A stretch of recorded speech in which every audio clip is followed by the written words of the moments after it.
عليكم ورحمة الله وبركاته.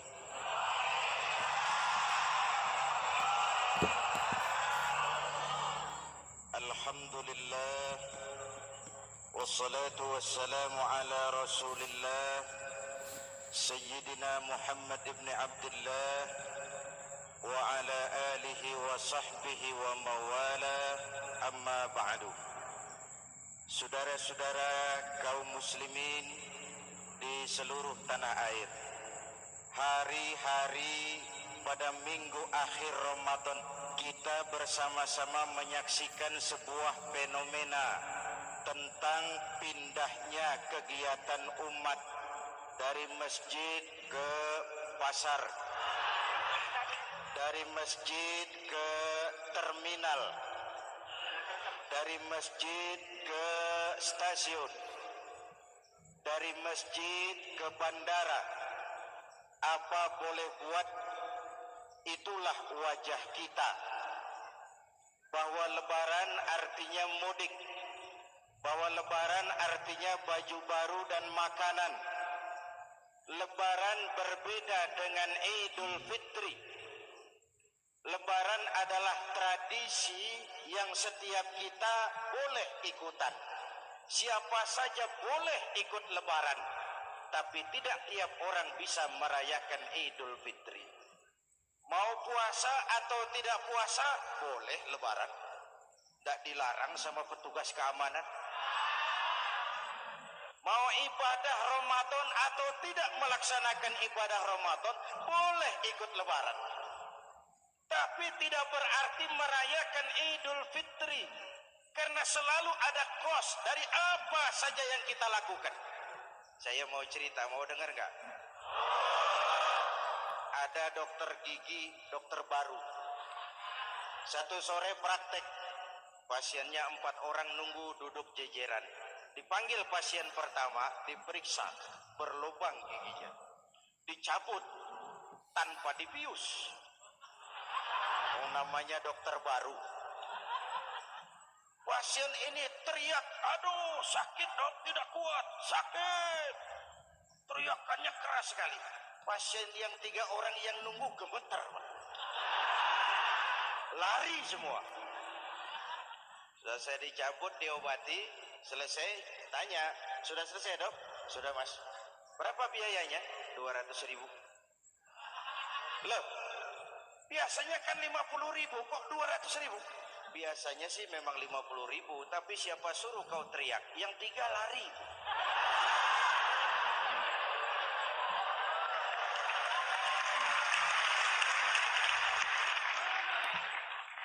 Cerita pendek ini ingin berpesan kepada kita, selalu ada ongkos yang harus kita bayar dari apa saja yang kita lakukan. Mau ibadah atau tidak, mau jadi orang baik-baik atau jadi bajingan paling tengik, mau berbuat salah atau berbuat soleh, selalu ada kosnya, selalu ada ongkosnya. Kita bicara kembali kepada fitrah, Idul Fitri. Bagaimana caranya? Pertama, saya ingin mengutip bagian pendek dari ayat 185 Al-Baqarah. Walitukmilul iddata walitukabbirullaha ala ma hadakum wala'allakum tashkurun. Ada 4 hal dari cuplikan ayat pendek ini. Pertama, walitukmilul iddata, hendaknya engkau sempurnakan jumlah bilangan hari puasamu. Berpuasa sebulan penuh. Sebulan penuh itu bisa 29, bisa 30. Pak, kalau beda pendapat bagaimana? Ada yang lebaran tanggal 5, ada yang lebaran tanggal 6. Hadirin, bagi yang punya kemampuan berijtihad, silahkan melakukan ru'yatul hilal. Bagi yang tidak, lebih aman ikut pesan Nabi. Apa pesan Nabi? Fa iza ikhtalaftum fa alaikum bisawadil a'zam ma'al haqqi wa ahlihi. Kalau kamu berbeda pendapat, ikut golongan terbanyak yang benar dan ahlinya. Jadi walaupun banyak, kalau tidak benar dan bukan ahlinya, tidak usah ikutin. banyak benar dan ahlinya.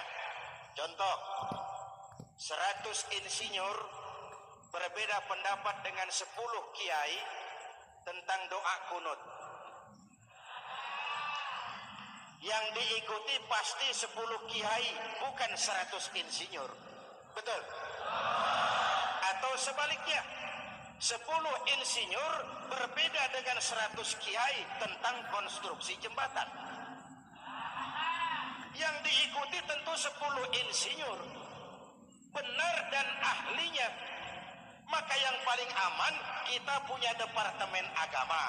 Departemen Agama punya ahli dari MUI, dari Nahdlatul Ulama, dari Muhammadiyah, dari Al-Wasliyah, dari Syarikat Islam, dikumpulkan melakukan Ru'yatul Hilal. Yang paling aman, dengeri saja pengumuman Departemen Agama.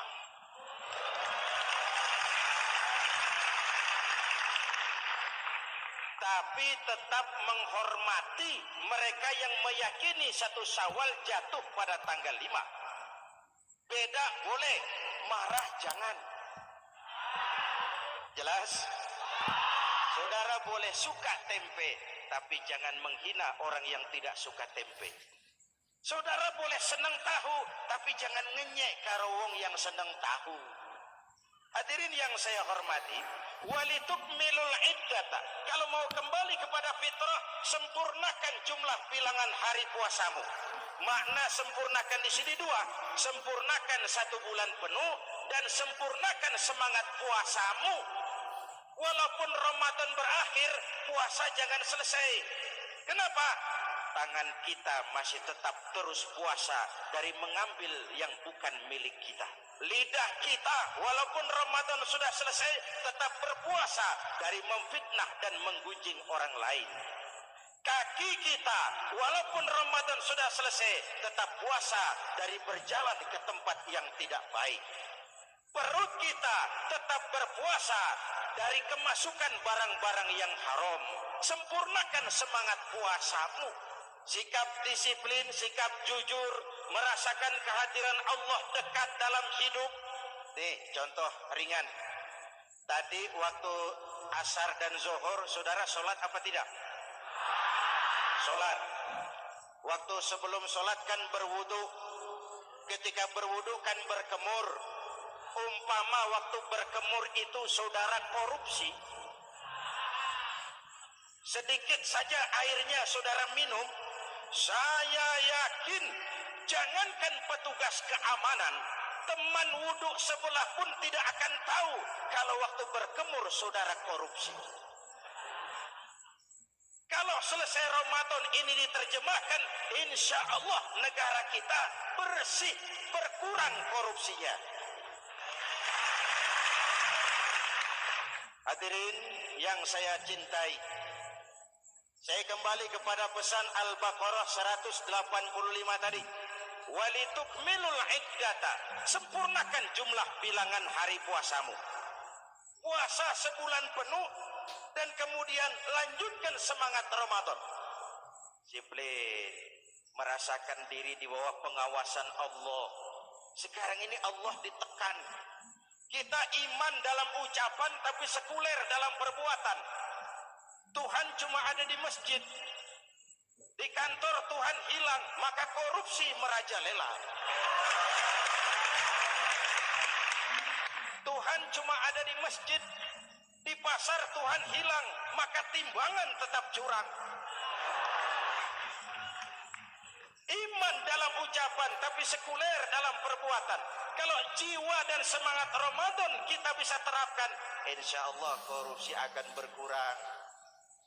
Sekarang kan kita prihatin, yang tadinya teriak-teriak wong cilik malah ribut rumah mewah.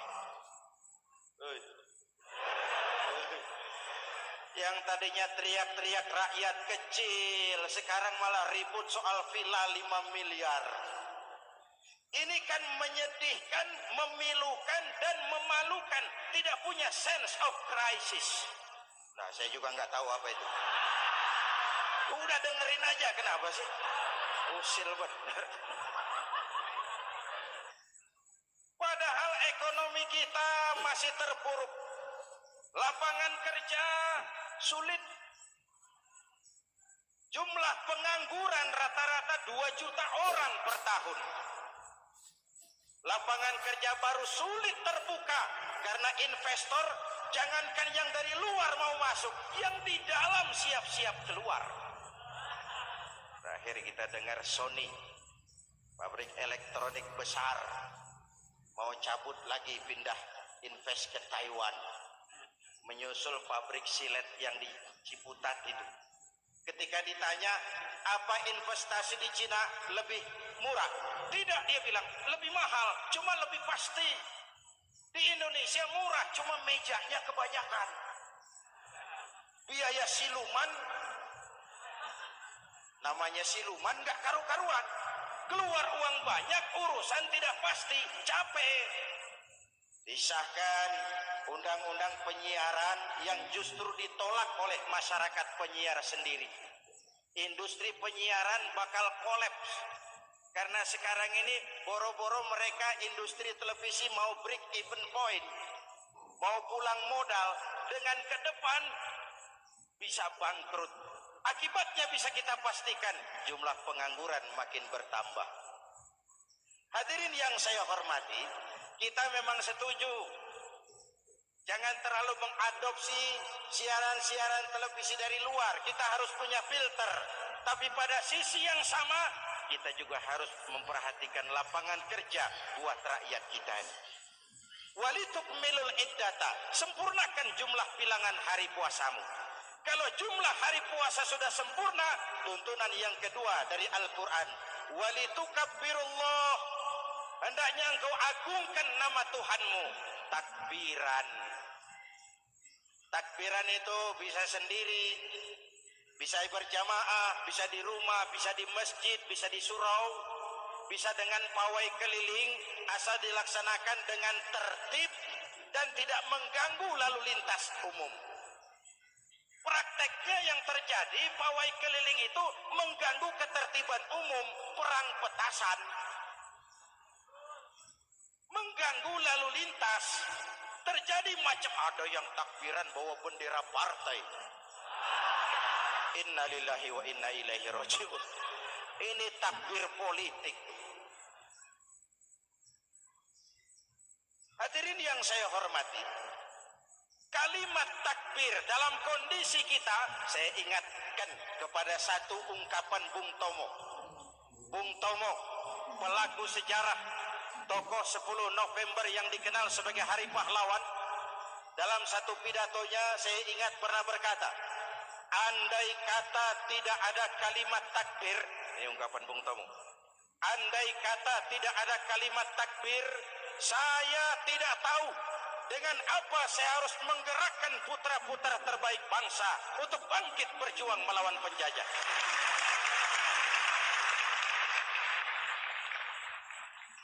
Ketika Allahu Akbar itu londo,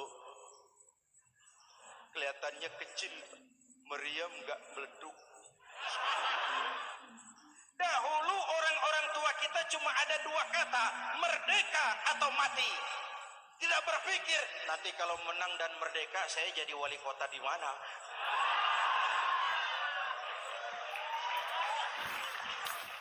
Kalimat takbir, bangsa ini harus bangkit dari keterpurukan. Bangsa ini harus bangkit mengejar ketinggalan-ketinggalannya. Bangsa ini tidak boleh terpuruk terus. Dan semangat takbir harus menjiwai kita. Tidak ada capek dalam perjuangan. Tidak ada puas dalam upaya. Keberhasilan cuma pengantar ke arah keberhasilan yang lebih baik lagi. Walitukabbirullah, hendaknya engkau agungkan nama Tuhanmu. Nama Allah menjadi motivasi besar dalam kehidupan kita. Ini pesan Quran Al-Baqarah 185. Pesan kedua, setelah sempurnakan jumlah bilangan hari puasamu, agungkan nama Tuhanmu. Takbiran. Kalimat takbir sendiri kalau kita lihat pada kalimatnya ada kata la ilaha illallah wahdah sadaqa wa'dah wa nasara 'abdah wa a'azza jundah wa hazamal ahzaba wahdah. Tidak ada Tuhan selain Allah. Esa, tidak beranak, tidak diperanakan. Wahdah, tidak bisa diumpamakan dengan apapun. Sadaqa wa'dah, Allah yang maha menepati janjinya. Wa nasara 'abdah, Allah yang maha menolong hambanya. Kalau bukan kebesaran Allah, berat berjuang Ramadan ini. Melawan musuh yang tidak nyata. Puasa itu kalau olahraga golep. Benar Pak, kalau tinju lawannya kelihatan.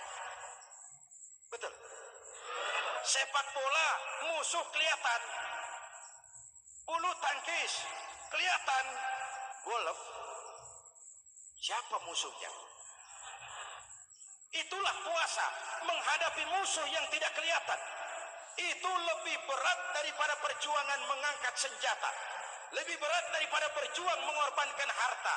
Tapi kalau di bulan Ramadan saja Rasulullah menang dalam perang Badar, itu harus jadi sumber motivasi. Dengan kalimat takbir, dengan keagungan Allah, bangsa Indonesia harus bangkit dari keterpurukan. Ibu bapak hadirin yang saya hormati. Jadi bukan akhir Ramadan lalu sibuk beli baju. Boleh, tapi bukan itu yang utama. Laisal id bilibasin jadid, walakinnal id bita'atin yazid. Idul Fitri bukan pakaian baru. Idul Fitri adalah ketaatan yang meningkat, yang telah ditempa, digojlok, digembleng oleh Ramadan. Jadi kalau Ramadan rajin baca Quran, lalu selesai Ramadan sayonara Quran, latihan tidak berhasil. Ramadan rajin ke masjid, selesai Ramadan selesailah ke masjid. Awal Ramadan full house sampai ke halaman. Akhir Ramadan cuma imam berdua tikar. Masjid kembali senyap, padahal masjid adalah pusat kegiatan umat. Saudara lihat dari sejarah, ketika hijrah ke Madinah, Rasul singgah di Kuba. Apa yang beliau lakukan? Membangun masjid. Ketika sampai di Madinah, kesibukan pertama beliau apa? Mencari rumah dinas? Bukan. Kesibukan pertama beliau mencari lokasi di mana membangun masjid. Isra dan Mi'raj, perjalanan besar dimulai dari masjid ke masjid. Ini indikasi masjid memang merupakan pusat kegiatan umat. Umat Islam dengan masjid seperti ikan dengan air, tidak boleh pisah. Ada ikan yang tidak betah di air? Ada. Ikan mau modar. Kalau umat sudah mulai menjauhi masjid, jiwanya yang akan mati. Kalau jiwanya mati, jasadnya masih hidup, itu namanya bangkai berjalan. Walitukabbirullah, engkau agungkan nama Tuhanmu. Takbiran, setelah berjuang penuh, membina takwa, mengharap ridho, mengendalikan nafsu. Ingat loh, puasa itu bukan menghilangkan nafsu, mengendalikan, menempatkan pada tempatnya. Manusia tanpa nafsu bukan manusia, tapi manusia yang disetir nafsu turun jadi binatang, bahkan lebih rendah daripada binatang. Puasa ini menempatkan nafsu di tempatnya. Hai laki-laki, kamu nafsu sama perempuan? Betul Pak. Perempuan suka laki-laki? Betul Pak. Boleh lewat sini, lewat pintu yang disebut nikah. Ini nafsu disalurkan lewat pintu yang disebut nikah. Jangan seperti ayam kawin tiap malam, nikah tidak mau.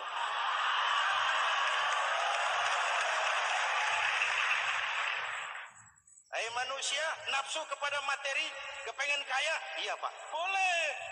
Usaha yang halal, jual beli yang halal. Wa ahallallahu al-bai'a wa harrama riba.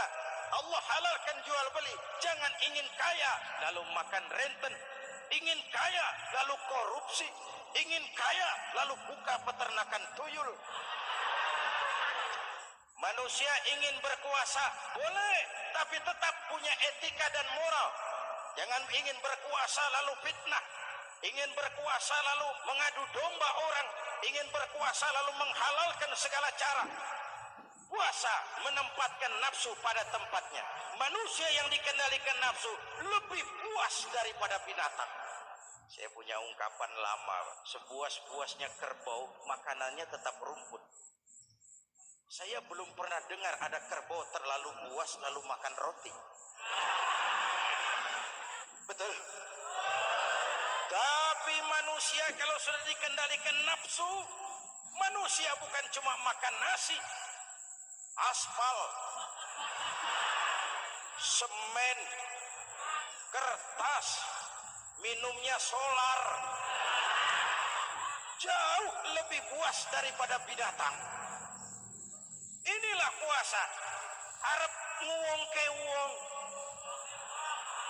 agar manusia itu jadi dirinya, fitrahnya, jangan dikendalikan oleh nafsu. Kita ini sudah diciptakan fi ahsani taqwim. Hadirin, yang ketiga pesan Al-Baqarah 185 tadi, setelah sempurna jumlah bilangan hari puasa, lalu mengumandangkan takbir, membayar zakat fitrah. Kenapa itu kita lakukan? Mengagungkan nama Allah, ala ma hadakum. Agungkan nama Allah yang telah memberikan hidayahnya kepadamu. Masya Allah nih, hidayah, kita bersyukur. Hidayah ini hak prerogatif Allah, diberikan kepada siapa saja yang dikehendaki oleh Allah. Kita bisa lihat dalam sejarah, ada anak Nabi tidak mendapat hidayah, tidak terpanggil mengikuti kebenaran yang disampaikan oleh bapaknya. Namanya Kan'an, putra Nabi Nuh. Ada ayah Nabi bernama Azar, ayah Nabi Ibrahim. Putranya penegak tauhid, ayahnya produsen berhala. Ada istri Nabi, istrinya Nabi Lut, tidak mendapat hidayah, tidak terpanggil mengikuti kebenaran. Lalu Abu Jahal, Abu Lahab, paman Nabi, melihat Nabi, menyaksikan mukjizat, mendengar wahyu, melihat tutur kata Nabi, hidayah tidak datang kepada dia, maka mereka tidak terpanggil mengikuti kebenaran. Kita alhamdulillah keponakan Nabi saja bukan, mendapat yang namanya hidayah ini harus kita pelihara, kita jaga baik-baik, karena ini merupakan hak prerogatif Allah. Yahdi man yasha, diberikan kepada siapa saja yang dikehendakinya. Hadirin, sembari kita mengambil pelajaran tentang Kan'an yang tidak dapat, putra Nabi Nuh. Ini saya ngambil bagian cerita sejarah. Masih mau dengar? Nabi Nuh diberi umur 950 tahun. Berdakwah sepanjang hidup. 800 tahun beliau dakwah, dapat pengikut tidak lebih 80 orang. Rata-rata 10 tahun satu. Yang dihadapi ini umat yang kurang ajar, bandel, bajingan, tengik. Kalau diceramahi, telinganya ditutup dengan tangannya. Ini saking kurang ajarnya ini umat. Diberikan dakwah, telinganya ditutup dengan tangan. Nabi Nuh ketika di puncak kesabarannya munajat, ya Rabb, bagaimana Nuh? Siang malam saya berdakwah kepada umat ini. Saya sampaikan risalahmu, saya canangkan seruanmu, saya sampaikan ajaranmu. Inni da'autu qaumi lailan wa nahara. Siang malam saya berdakwah kepada umat. Wa inni kullama da'autuhum ja'alu asabi'ahum fi adhanihim. Tiap kali saya sampaikan dakwah kepada mereka, mereka tutup telinganya dengan tangannya. Saya tidak sanggup menghadapi umat seperti ini, ya Allah. Habis mau kamu bagaimana, Nuh? Sikat saja sudah semua ini. Bikin mati saja. Nanti kalau punya anak, anaknya kafir lagi. Lebih baik bapak moyangnya, mbah-mbahnya sikat semua. Rabbi la tazar 'alal ardi minal kafirina dayyara. Jangan disisakan orang kafir, habisin semua. Itu mau kamu? Iya. Buat kapal Nuh, nanti aku turunkan banjir. Dengan apa saya membuat kapal ya Rabb? Pakai kayu Nuh. Kayunya dari mana ya Rabb? Dari pohon tentu. Pohonnya belum ada ya Rabb. Tanam dulu Nuh. Membuat kapal kayunya nanam pohon dulu. Apa artinya?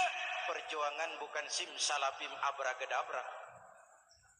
Perjuangan bukan makan lombok. Ini hari dimakan, ini hari pedas. Perjuangan itu proses. Ada keringat, ada air mata, ada darah, tempo-tempo nyawa. Itulah perjuangan. Sudah pohon ditebang, buatkan kapal di tengah kampung. Umat unjuk rasa lagi. Nuh makin gila. Bikin kapal di tengah kampung, mau belayar kemana? Selesai Nuh, selesai ya Rabb. Naik. Orang-orang yang beriman bersamamu, naik. Binatang serba sepasang, naik. Naik Nuh, naik orang beriman, naik. Binatang serba sepasang. Gerimis mulai turun. Setelah kapal semua terisi, Nabi Nuh kontrol. Sudah naik semua. Sudah, Nuh. Mas Bejo, ada? Ada. Bawa Painem, naik sudah, masuk. Oke, hey. Kanan anak saya ikut tidak naik kapal. Kami tidak lihat, Nuh. Turun ke bawah. Ada Kanan. Kami tidak lihat, Nuh. Naik ke atas Puritan. Kelihatan Kanan tidak ikut naik kapal. Kumpul bersama orang kafir di daratan.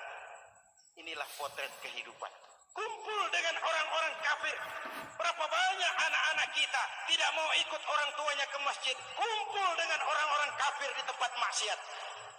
Nuh karena sayang kepada anak, dari atas kapal memanggil, ya bunayya rkam ma'ana.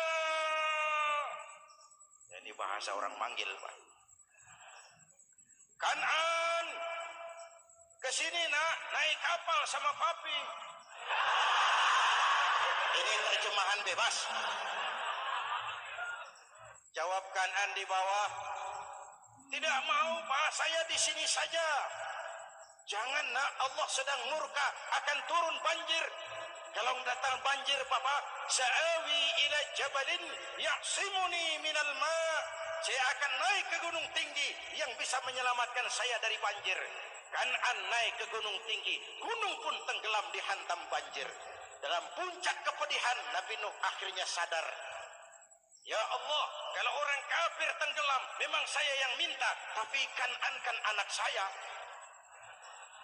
Nuh, anggap Kanan bukan anakmu. Wa innahu amalun ghairu salih.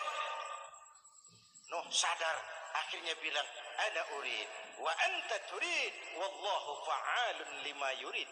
Aku punya kemauan, kau Kanan punya kemauan, Allah juga punya kemauan. Kemauan Allah lah yang akhirnya jadi kenyataan. Sekarang juga kita ngadepi musim banjir.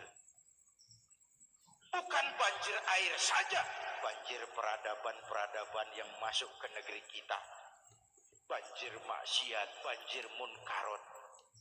Kalau kita sudah ke masjid, kita sudah naik kapal. Tolong kontrol anak-anak kita. Tolong kontrol tetangga kita. Ayo naik kapal, banjir.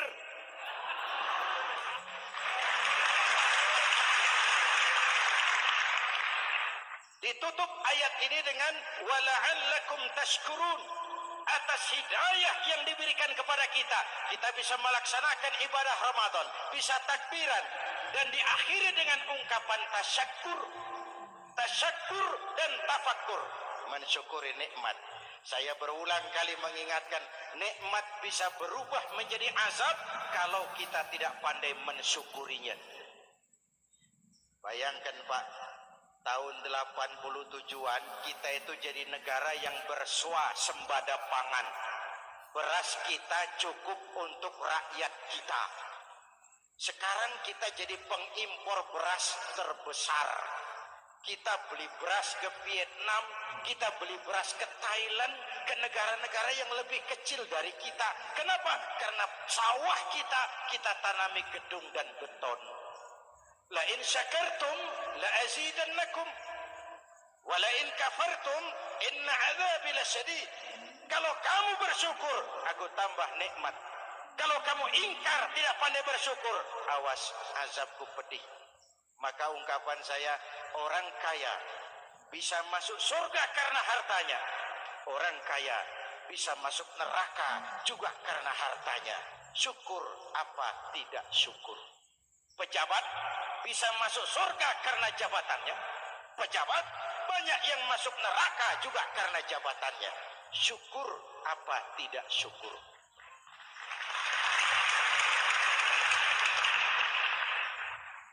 Orang alim, kiai bisa masuk surga karena ilmunya. Orang alim pun bisa masuk neraka lebih dulu dari penyembah berhala juga karena ilmunya. Syukur apa tidak syukur? Si jabatan sebagai pemimpin lalu menyadari sayyidul qaumi khadimuhum. Pemimpin suatu umat adalah pelayan bagi umat itu. Pelayan harus melayani, bukan minta dilayani. Selama ini kita memandang jabatan itu jalan pintas menuju kaya. Jabatan itu artinya kekuasaan dan fasilitas. Maka yang lahir rampok-rampok baru.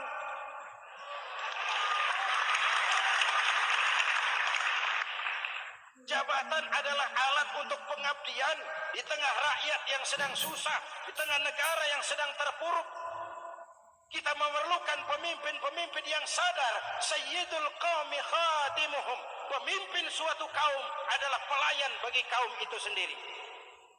Ibu bapak hadirin yang saya hormati, dengan mensyukuri itu maka makna Idul Fitri meresap kembali kepada fitrah kita sebagai manusia. Fitrah kesucian. Secara sederhana orang gambarkan kembali kepada fitrah seperti bayi baru dilahirkan oleh ibunya. Bersih, suci, tanpa dosa, lantaran sudah dibersihkan oleh ibadah Ramadan. Tapi para ulama khalaf ada yang mengartikan fitrah itu kecenderungan kepada kebajikan. Kecenderungan kepada kebaikan, itu juga fitrah.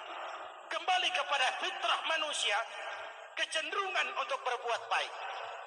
Kita lahir bayi, tidak punya dosa, betul? Tidak ada dosa warisan dalam Islam.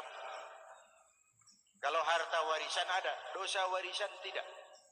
Karena itu dalam Islam juga tidak ada penebusan dosa. Kalau dosa bisa ditebus dengan uang, tentu Menteri Keuangan nomor 1 masuk surga.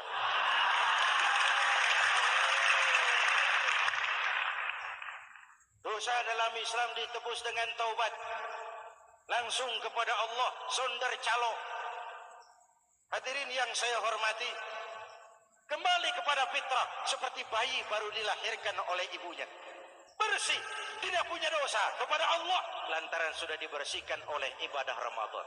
Soalnya kemudian kita kan tidak hanya bersalah kepada Allah, kita ini juga bergaul dengan sesama manusia. Betul?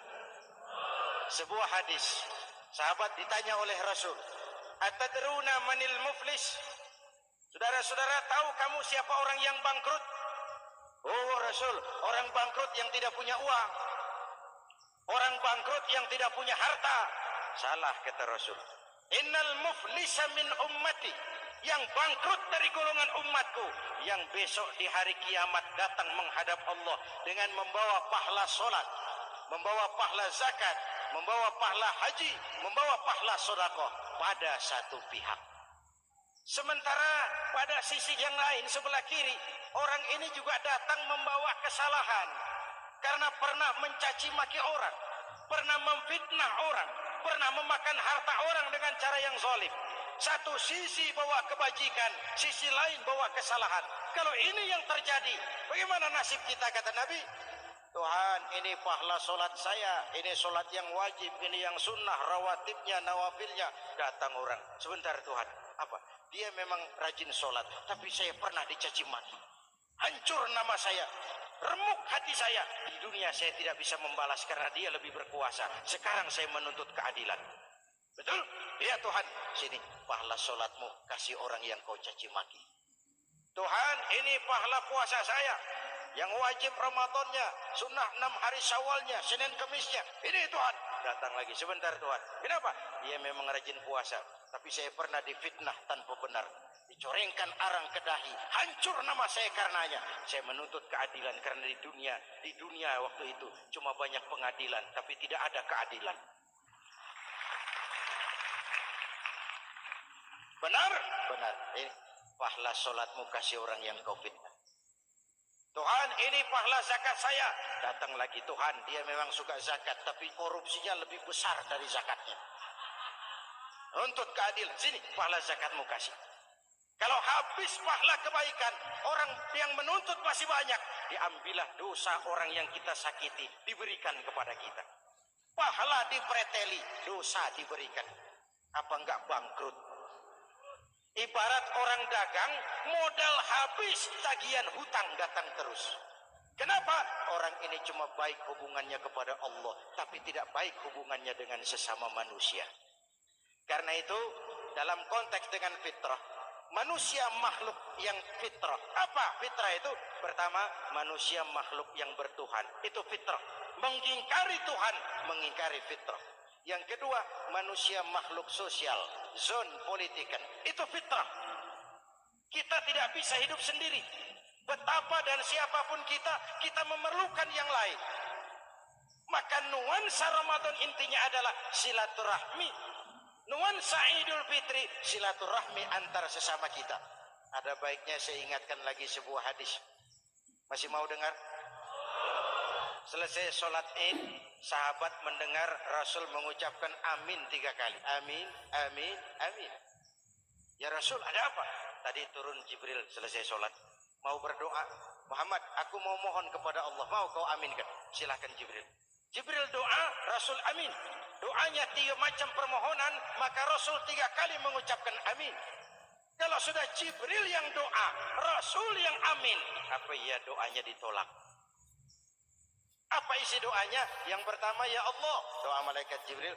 Hari ini 1 Syawal, waktu itu doanya, saya mohon kepadamu, jangan engkau terima puasa dan ibadahnya anak yang durhaka kepada ibu bapaknya. Rasul mengucapkan amin. Renungan buat kita. Itu sebabnya barangkali sesibuk-sibuk di Jakarta masih mau mudik nemui orang tua. Yang kedua, ya Rabb, saya mohon kepadamu, jangan engkau terima puasa dan ibadahnya istri yang durhaka kepada suaminya. Amin. Kedengaran, Bu? Ada ibu-ibu tanya, Pak, kalau suami yang durhaka sama istrinya bagaimana? Hadisnya tidak menjelaskan itu.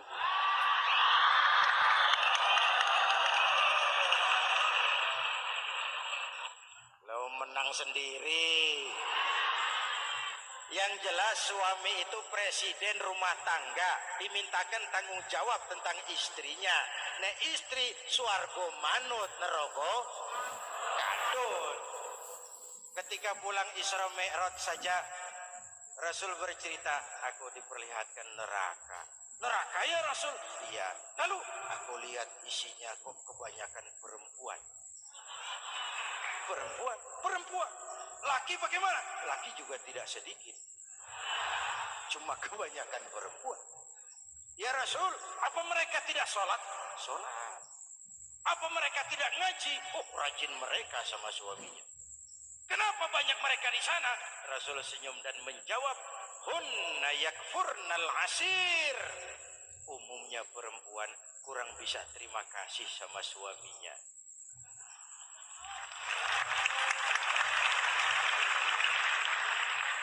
Ini penyakit turunan. Oi, ngaku oi. Lalu yang ketiga, ya Allah, hari ini saya mohon kepadamu, jangan engkau terima puasa dan ibadahnya muslim yang tidak mau memaafkan sesama saudaranya muslim. Memaafkan lebih berat daripada meminta maaf, tapi memberi maaf lebih mulia daripada meminta maaf. Inilah nuansa mengembalikan semangat saling menghargai, saling mencintai, keutuhan, kerukunan, dan kedamaian. Sudah capek kita rakyat dengan konflik.